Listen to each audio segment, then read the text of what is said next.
Do it. Good evening and welcome everybody.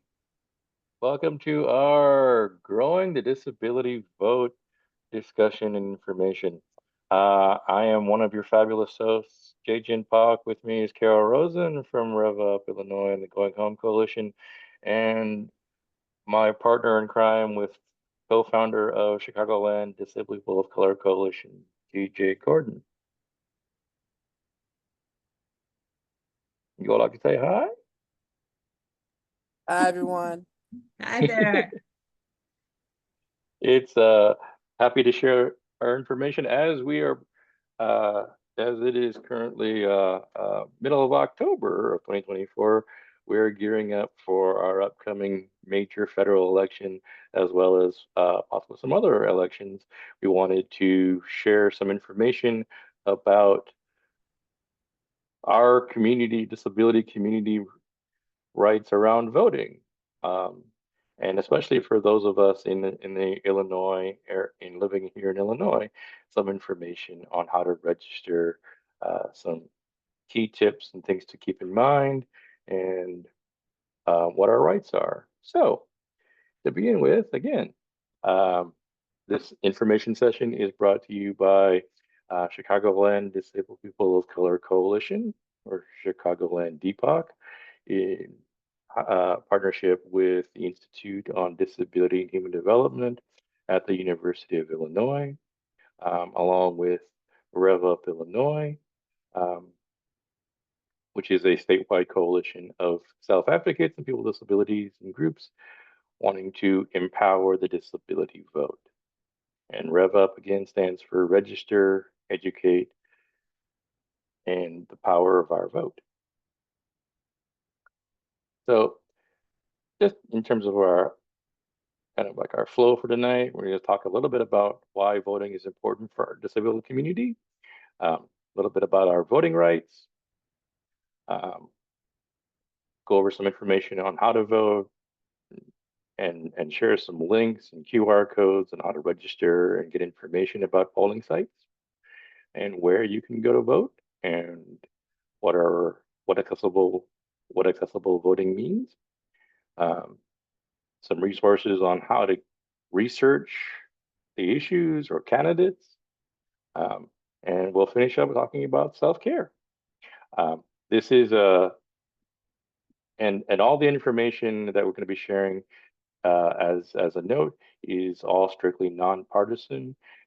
Everyone has a right to vote and can make their own informed decisions. The information is used to just educate and inform everybody out there to do your own research, and based on your own research, you choose and you have the control to decide how you want to use your vote.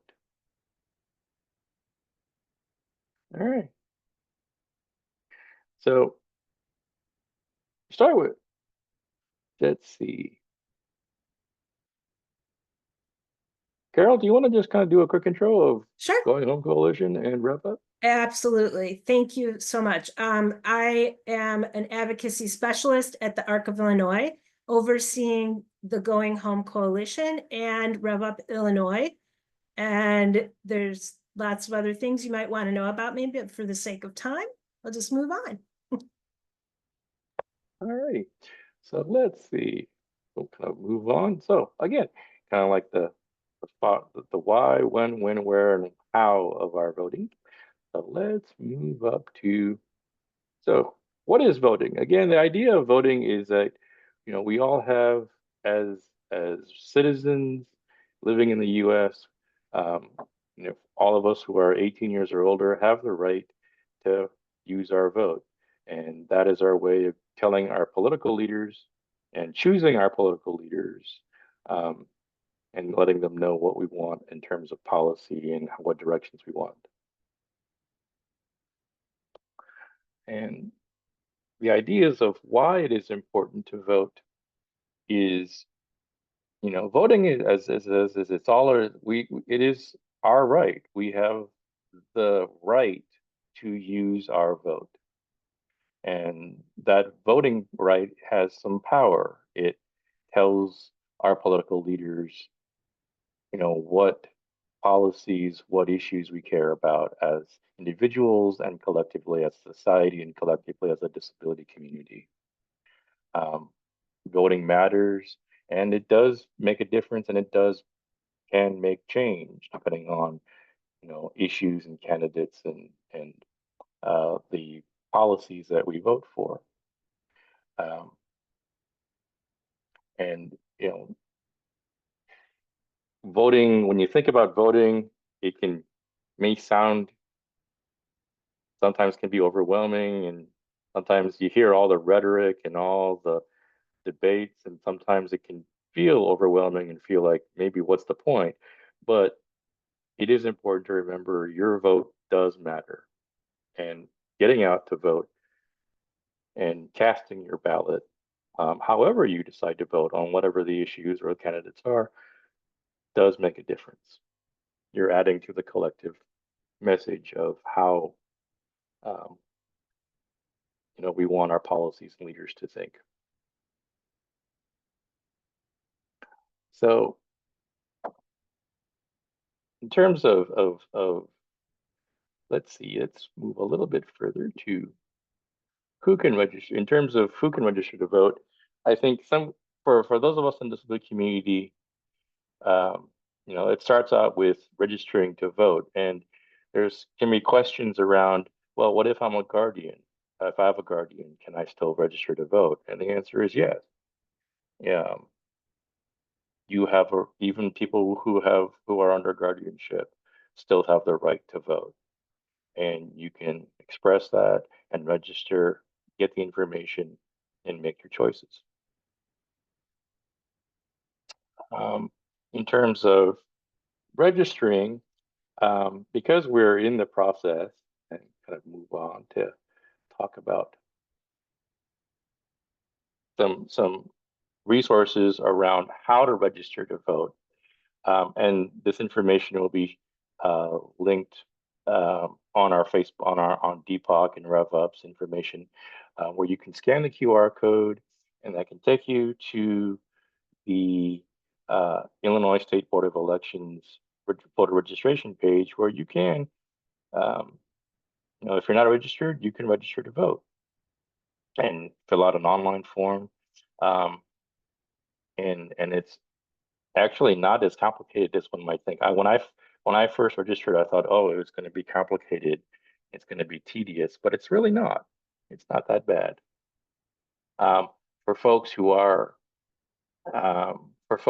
also currently registered, you can also, and you're not sure what your status is, you can also later on in the slide deck, we'll also make that available on social media.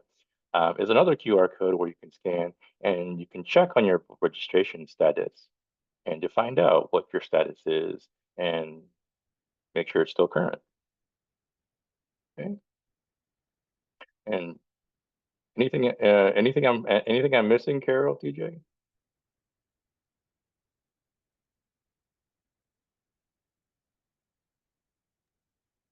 For Okay, this slide Carol. on how to register to vote, using that link is really easy. And then also aiming your camera at the QR code makes it really easy.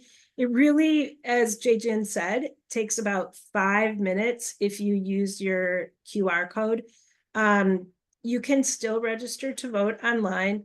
The best and easiest way to do that is if you have either a valid, emphasis on valid, it can't be expired, driver's license, or you have a valid state ID, and you know the last 4 digits of your social security. It doesn't even ask you for your entire social security number, and you just follow the prompts when you get there, and it makes it really easy. So, and the other thing that I would like to just mention is that you can now pre-register to vote as early as 16 years old. Good to know. Yes, if you have a state ID or driver's license and your last 4 digits, they'll pre-register you, and then boop, you're all set. Fantastic. It's birthday. All right. So cover a little bit of the how and the registering to vote. In terms of the actual act of voting, you can vote by mail. You can do early voting. Early voting, I know in my area, in the Chicagoland area, starts next week. Um, and I think is it statewide in terms of Yeah, early at least voting? by the 21st. I thought right now in Chicago, there's actually one place that had early voting, and I know people are doing mail-in ballots already. So, Hmm. and Yeah, so early voting, which I think, yeah, starts officially next Monday or Monday, the 21st of October. Um, and then there's vote by mail. You can um, there's also in the information that we'll share after the as part of the recording. Um, there's a link to ask to request a mail vote by mail ballot, as well as election day, which is no, Tuesday, November 5th. Okay. And yeah, in terms of like voting by mail, speaking of voting by mail, here's the link. You can scan the QR code or click on the link. It'll take you to this page. You uh, click the agree that you're going to submit the voting by mail application, um, and fill out the application, and then submit it. The one thing is that it is important to pay attention to the directions, and you mail your application, your vote by mail application to the right location so that you can get your ballot as promptly and efficiently as possible. The other thing that is important to note is that if you do choose to vote by mail, um, that is you won't we all have one vote and can only vote once. So if voting by mail is your option, then that's how you vote. You can't then go in person and try to vote another in person if things circumstances change. Um, so you just if voting by mail is your option, do that and do only that, just so but that yes. oops, can I add something? Oh, please. But if you do, now you have the opportunity to put in a form that allows you to either vote by mail for one election or permanently. And the nice thing is, Uh-huh. when you do that agreement, even if you get your a mail-in ballot, you can still go to the polling place. Like what you said, you can't do a mail-in ballot and go into the polling place. But if you don't fill in your mail-in ballot and you decide to go to the polling place, you can. Uh, So have to remember to get your ballot in by, election day. And that's a really important aspect of that as well. Great, thank you. And one more thing, what I Hmm. really like about voting by mail is it allows you to maybe slow down and do a little research. And TJ is going to talk about self-care. So if you have like anxiety or like you want to do research and take your time, voting by mail is a really great option. And you don't have to do it Hmm. all at once. There's a lot less pressure, but you do have to get it in by election day. So. Absolutely. Yeah, for those, for those of us with disabilities, if we do have anxiety or our accommodations or such, is that it's better for us to be away from people or away from crowds, and voting by mail is a great option, and that's something to take advantage of. But again, as Carol said, just be pay very close attention to the directions on where to mail it, and pay very close attention to uh, the deadlines so that it's all gets there on time. All right.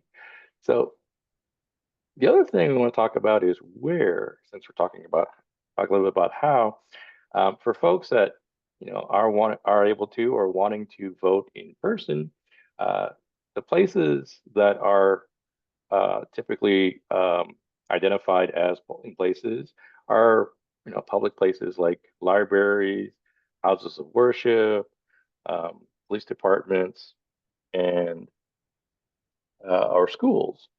And they're designed to be in various communities and neighborhoods throughout the town or city that you live in. So there should be and there should be one in your neighborhood because of voting is done by different districts or precincts, which is more local to your neighborhood kind of area. May I add something to it, Please. JJ? Yes. So let's say if you are looking for a place to vote, but it may be inaccessible. Mhm. One good tip to remember is it's okay to go to that place beforehand to survey if it's accessible or not. You can also call the place or look at the website, especially pictures to see if it's accessible. And just a quick note, JJ and I are also connected to a project at UIC where we will actually um, create a live map that not only show where the polls are located, but also shows the accessibility features from if it's by curved sidewalks, if the sidewalks are not fixed, and more. But we will Mhm. update you all about more details about it within very soon, very soon. That's fantastic. That's great. I also, what sprung to mind, because you guys are in the Chicago area, is accessibility of language. Are Mhm. you going to talk about that, Jay? I don't want to steal your. No, please. There in Chicago, there are ballots in a lot of different languages. So there's a really, that helps that process become more accessible for more voters. The other thing to remember is the governance of the outside accessibility of a polling place is not the same organization that manages the governance of the inside of the polling place. So we have to be really careful and make sure that both parts of the polling place are accessible to us. And if there's an issue and people aren't listening to you, I know that Jin knows where to report that. Yeah. So just in terms of it's kind of adding on to the language. So and language access is part of access, it's accessibility. So the people who vote do have the right to ask for ballots in different languages, and they should have the ballots and materials in different languages at your polling place. And yeah, as folks who have the right to vote, accessibility is a key thing. So some accessibility rights that we have as disabled voters is being able to being able to get into the polling place. And during the process of voting, we have the right, if we as disabled folks, our accommodation, a reasonable accommodation is to have somebody with us for support, a PA or other types of support as part of our reasonable accommodation.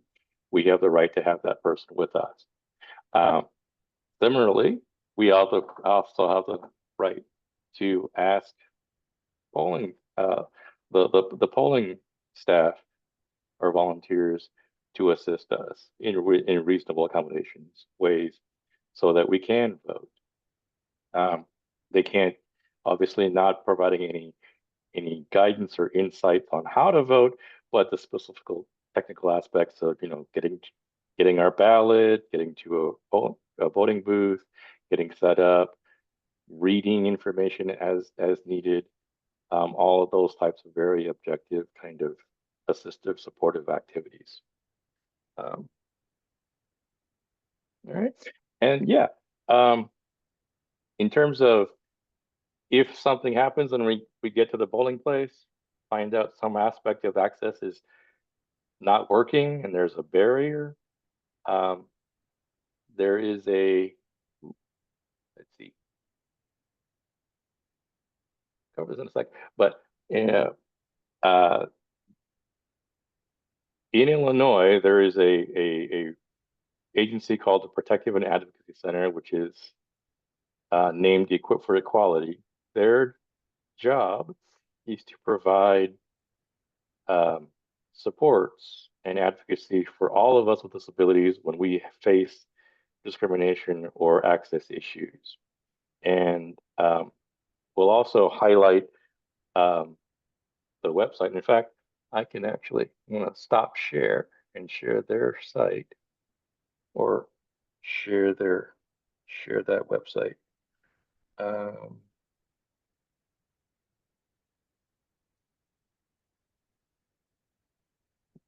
Sec. I did have that up.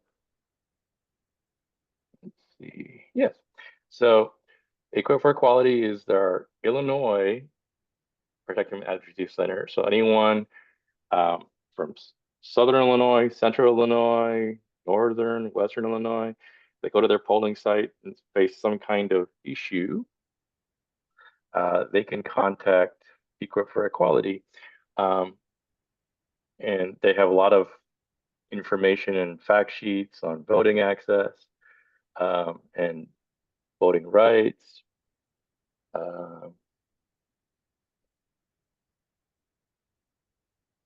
And then, let's see, I think.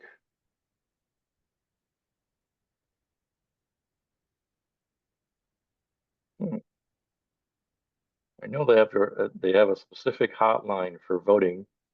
Get up here.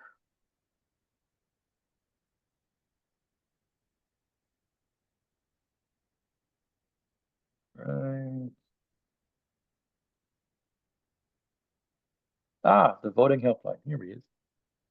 So yeah, if anyone faces any kind of complications or access issues, they can call the voting hotline EFE and just file a report. You can also contact the Illinois State Board of Elections and let them know of the issues that you face as well. All right, so we've covered a little bit about the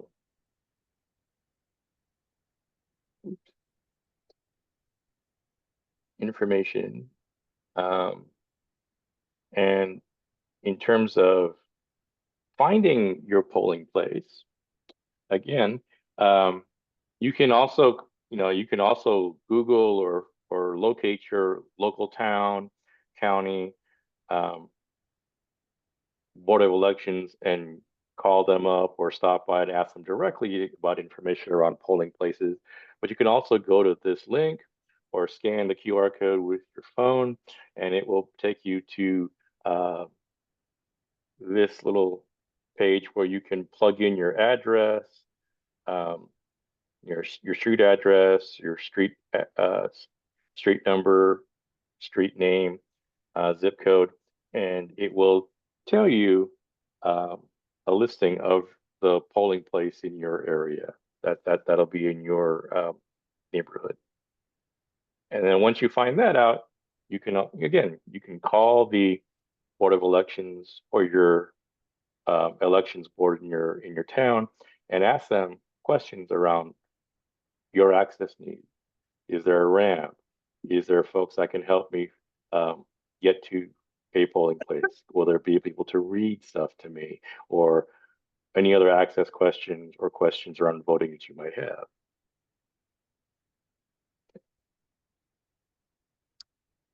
All right. And again, when you do in-person voting, you have an option of getting a paper ballot or an electronic voting machine. And again, if your accommodation is for a paper ballot, you can ask for a paper ballot. Or if you prefer, you can do an electronic voting machine as your options. Okay.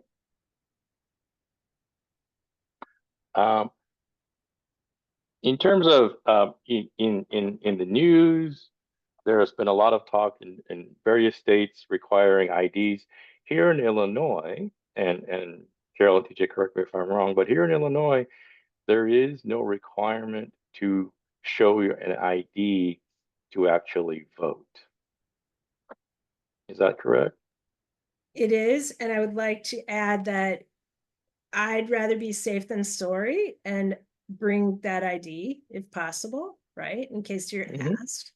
The other thing is, like, let's say you do need ID for sometimes, like it's a first time voter who didn't submit a driver's license or state ID, you can vote still as a provisional with a provisional ballot. So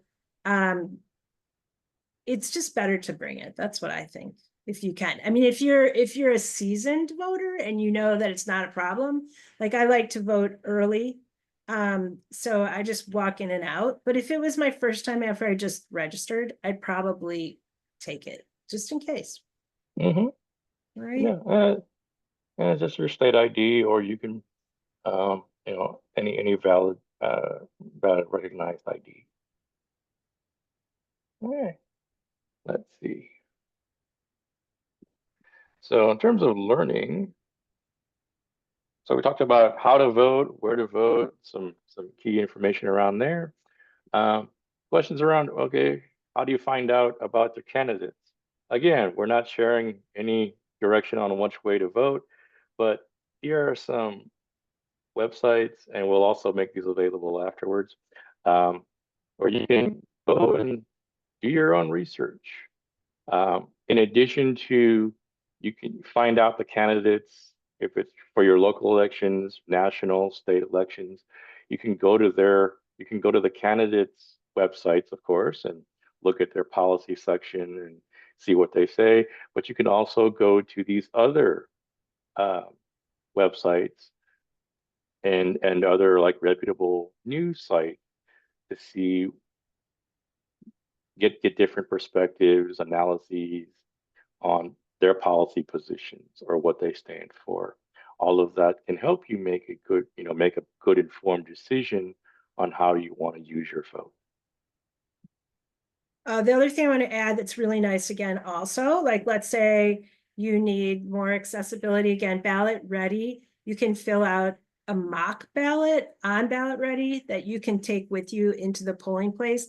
So if you do need a voting buddy, it's helpful to keep your vote your own, because we want people to support you, but we don't want them to make your decisions for you. Mm-hmm. I would also like to add that, excuse me, even though this year is a presidential election here, you can also use the resources to look into who's running for judges in your area, your state or federal senators and representatives. Or it could be even in the case of Chicago, for instance, who will be on the school board. Mm-hmm. Correct me if I'm wrong. I believe this is the first time that Chicagoans will get to vote who could be on the school board. Mm-hmm. But Yeah. yes, so just want to remind everybody, those resources not only will help you with anything that's federal, but also anything in your state or your local area too. No, absolutely. That's a good point, TJ, is, you know, yes, we're in the midst of a national presidential election, but it's also important to pay attention to when your city, your county, your state has elections too, because, the towns we live in, the votes and the policies they make have much more direct influence on transportation, housing, services, taxes, municipal services, transportation, all of that stuff, and school and education and school boards. So if you're interested, pay attention. And when those elections come around, do what you can to research the candidates and the issues So again, when you exercise your right to vote in your local election, you can make informed decisions, um, and participate in a much more, informed and active way. And we talked about the various websites and QR codes. This is a great place to pause the video, and because these 4 QR codes are a great summary of the resources that we mentioned, learning about how to register, or uh, going ahead and registering to vote. You can scan the QR code for that. If you want to find out where your polling place is, scan the QR code for that. Um, Voting registration lookup and checking the status of your voter registration. There's a QR code for that. And getting information on voting by mail. So this is a great place for, if you're watching the recording, you can pause and scan and get the links that you like, that you need. The golden ticket. Yes. Thank you, Carol. Yeah, as Carol said, this is what we call our golden ticket. Holy grail of voting. All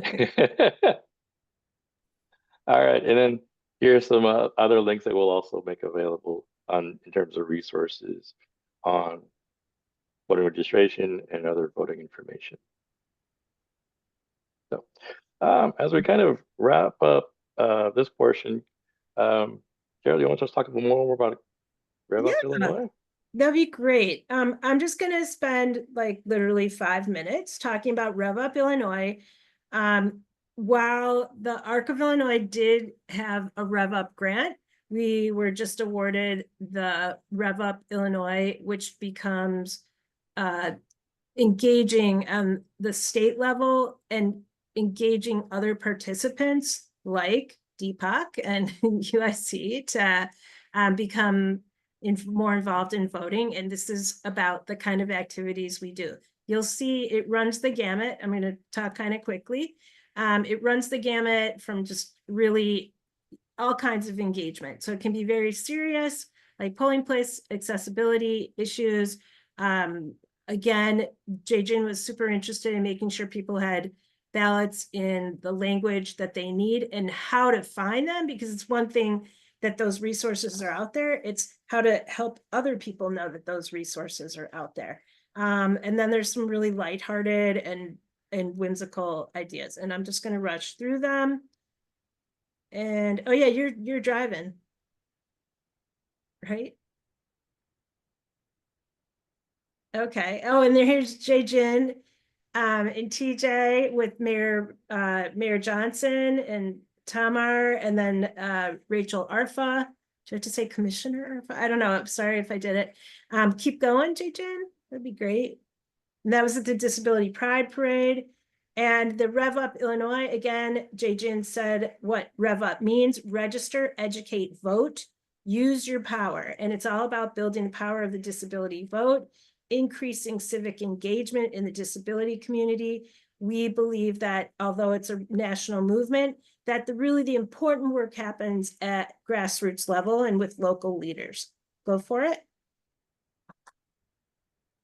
I think you might, okay. And then we have partnerships. There's a lot of not a lot, but people focus on some goals, and that's increasing voter engagement. These are our partnerships. We're looking to voter accessibility, combating voter suppression. There's a link there to those as well. Go ahead, Jay-Jin. Thank you. Sorry about that. That's okay. We welcome everyone with open arms. We just really want people out there voting. As we've discussed, our partners include self-advocates or people who identify as having a disability, advocacy organizations, disability student groups, transition programs, CILs, Centers on Deafness, and special rec associations. Go for it. This goes back to what Jay-Jin was saying, so that voters cannot, their voter suppression basically happens in different ways, and that is not allowed. And voters can get help with returning their ballots, filling out their ballots, in lots of different ways and have true voter accessibility. So this was so important that the DOJ came out and re-mentioned that these are people's rights. Go ahead. We have monthly meetings. One's coming up next week, and we can post that information in the post. And we catch up, we share project ideas, we encourage and activate new advocates, we collaborate, and we celebrate people's wins. This is one of our members who was a Going Home Coalition participant and became a REVUP Illinois participant, much like Jay Jin and TJ. And he was on a national panel with for AAPD, the American Association for People with Disabilities, and also included were at times Julie Su and Pete Buttigieg. So it was really impressive. Go ahead. We do a lot of legislative outreach. Go ahead.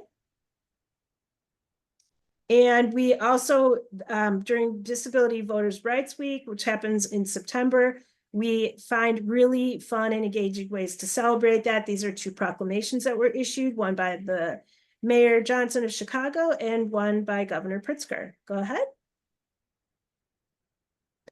Oh, we really encourage people to get more involved in civic engagement. Here's Dawen. He's been an election judge. I think he corrected me. It's now 8 years since he's been out there and advocating.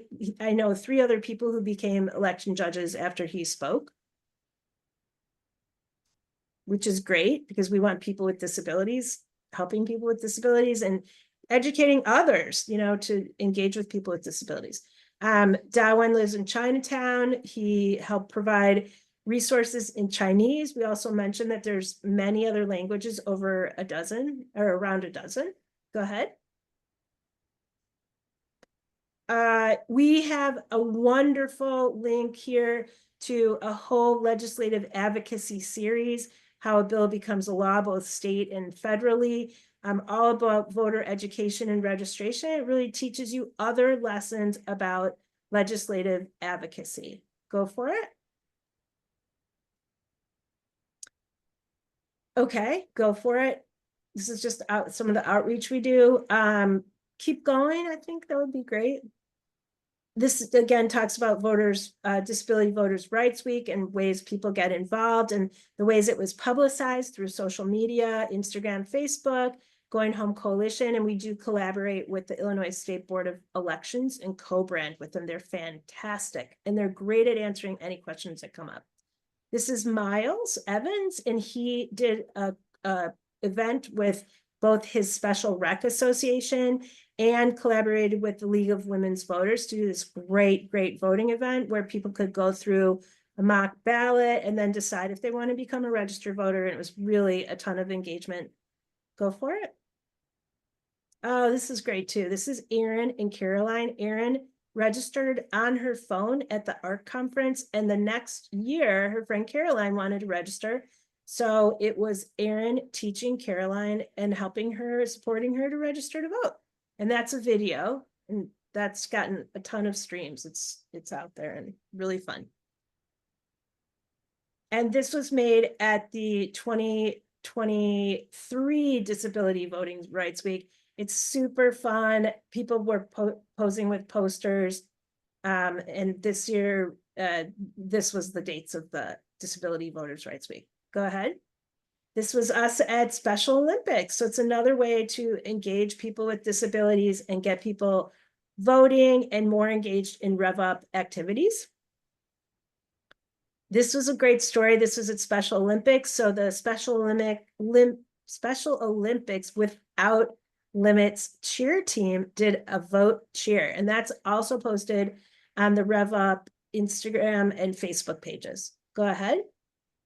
Here's a chart of activities. We've talked about a lot of them, so we'll just keep going.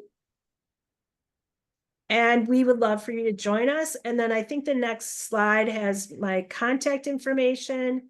And keep going. I'm not sure if there's the Instagram. Yes.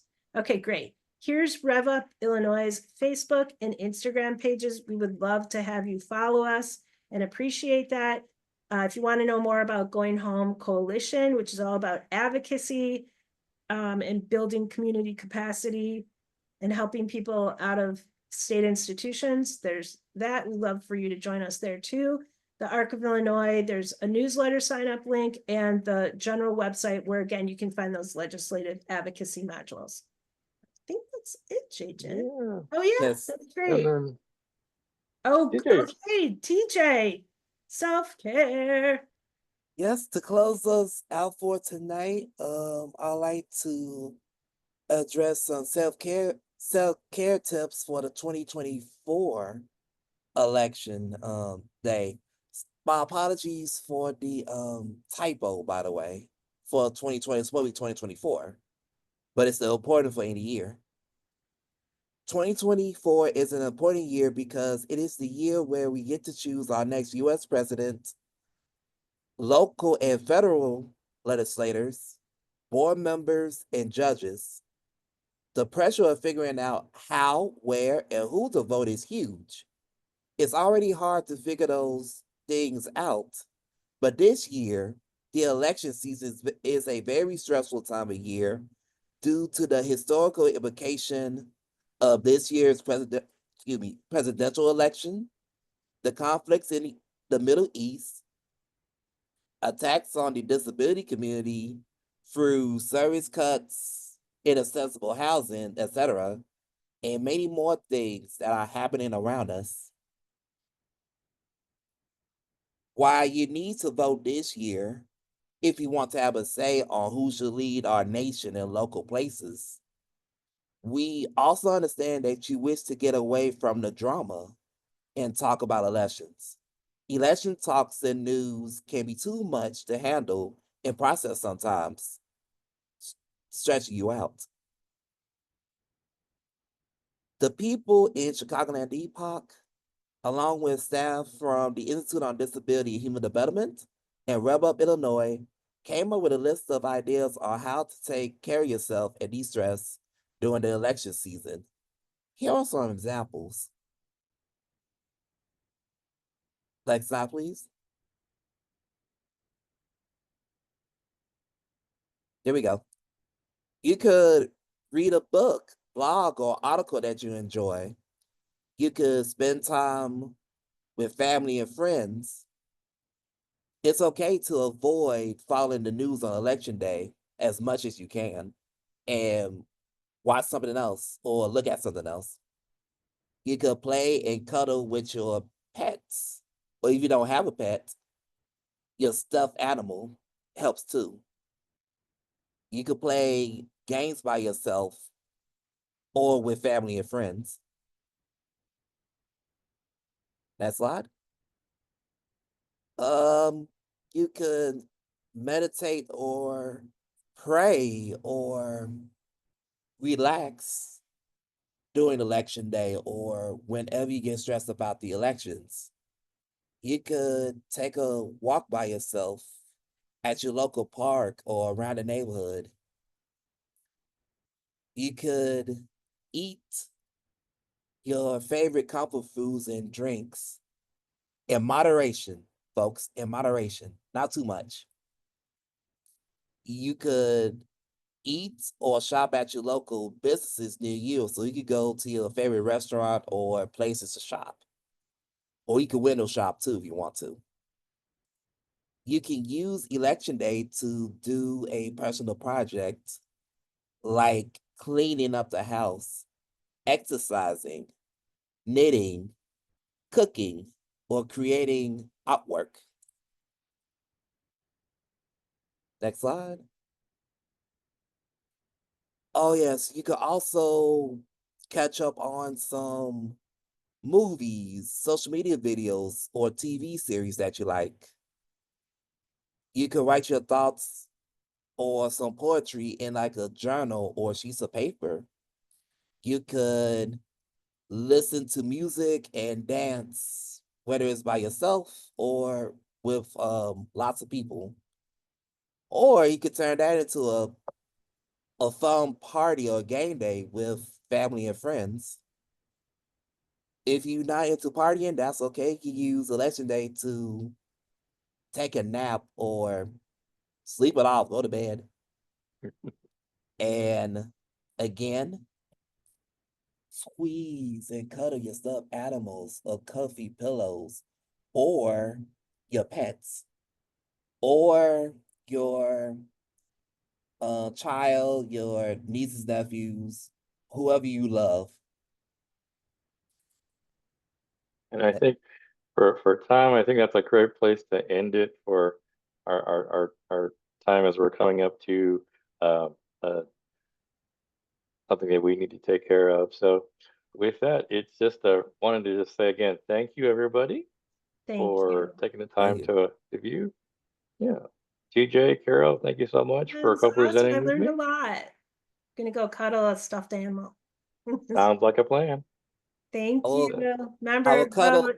I will cuddle with my girlfriend. There Cuddle. you go. Sounds good. And remember, go out and vote. I can't see my shirt. It's like whatever. All right. Thanks, guys. Thank you all. And yes, remember to go out, get information, and go vote. Take care, all. Take care. Take care, everyone. All right, JJ, and see you on the other side.